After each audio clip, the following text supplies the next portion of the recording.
السلام علیکم ورحمۃ اللہ وبرکاتہ۔ ناظرین، آج ہم آپ کے لیے ایک نیا واقعہ لے کر حاضر ہوئے ہیں جو کہ بہت ہی خوبصورت واقعہ ہے۔ یہ واقعہ روزہ اور روزے دار، اللہ تعالی نے روزے عظیم حکمتوں کے لیے مشروع کیے ہیں، اور روزے کی سب سے عظیم مصلحت اور حکمت اللہ تعالی کا تقوی پیدا کرنا ہے۔ اللہ تعالی نے روزہ کی حکمت بیان کرتے ہوئے فرمایا، اے ایمان والو، تم پر روزے رکھنے فرض کیے گئے ہیں جس طرح تم سے پہلے لوگوں پر فرض کیے گئے تھے، تاکہ تم تقوی اختیار کرو۔ روزہ اسلام کا اہم رکن ہے، وہ رکن جس میں ساری دنیا کے مسلمان، غریب، مالدار بلا تفریق کے تمام شریک ہیں، جبکہ زکوٰۃ، حج صرف مالداروں پر فرض ہے۔ اسلام کے 4 عناصر ہیں، ان میں ایک روزہ بھی ہے۔ سورۃ بقرہ کی ایک آیات کے ذریعے اللہ تعالی نے فرضیت کا اعلان فرمایا ہے، اور ساتھ ہی یہ بھی فرمایا ہے کہ لعلکم تتقون، یعنی اس کا مقصد یہ ہے کہ تم میں صفت تقوی پیدا ہو۔ تقوی ہی مومن کے لیے زندگی کا اہم عنصر ہے، جس پر آخرت کی کامیابی کا انحصار ہے۔ اگر بندہ مومن حقیقی معنی میں روزہ رکھے اور تقوی کی دولت نصیب ہو جائے تو اس سے بڑی نعمت اور کیا ہو سکتی ہے۔ روزہ کا بدلہ، حضرت ابو ہریرہ رضی اللہ عنہ کی روایت ہے کہ حضور صلی اللہ علیہ وسلم نے فرمایا کہ آدمی کے ہر اچھے عمل کا 10 سے 700 گنا بڑھایا جاتا ہے، مگر اللہ کا ارشاد ہے کہ روزہ اس عام قانون سے الگ ہے، وہ بندہ کی طرف سے خاص میرے لیے ایک تحفہ ہے اور میں اس کا اجر و ثواب دوں گا۔ دوسری روایت ہے کہ الفاظ کا معنی یہ ہے کہ میں خود بندہ کے روزہ کا بدلہ ہوں، یعنی میری رضا اس کو حاصل ہوگی۔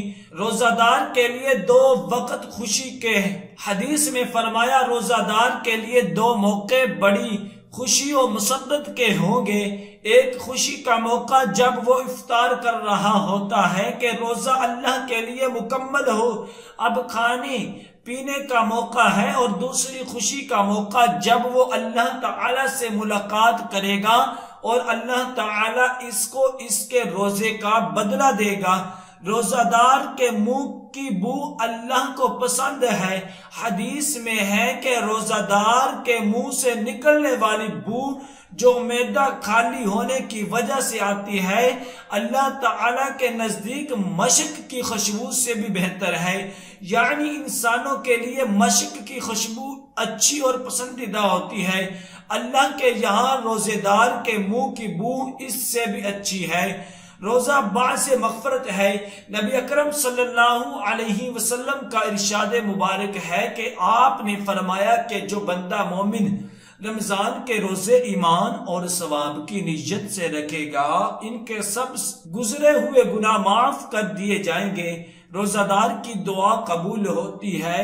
حضرت ابو ہریرہ فرماتے ہیں کہ حضور صلی اللہ علیہ وسلم نے فرمایا 3 آدمیوں کی دعا رد نہیں ہوتی، ان میں سے ایک فرمایا روزہ دار جب افطار کے وقت دعا کرتا ہے تو اس کی دعا ضرور قبول کی جاتی ہے۔ بعض روایتوں میں یہ ہے کہ عرش کے اٹھانے والے فرشتوں کو اللہ تعالی حکم دیتے ہیں کہ اپنی اپنی عبادت چھوڑو اور روزے داروں کی دعا پر آمین کہا کرو۔ دعا ضرور قبول ہوتی ہے بشرطیکہ قطع رحمی یا کسی گناہ کی دعا نہ کرے۔ رمضان مبارک کی برکت سے روزہ دار کا اجر بڑھا دیا جاتا ہے کہ فرض کی ادائیگی پر 70 فرضوں کا ثواب لکھا جائے گا، اور کسی ایک بھی نفلی عبادت پر خواہ مالی ہو یا بدنی ہو فرض کا ثواب لکھا جائے گا۔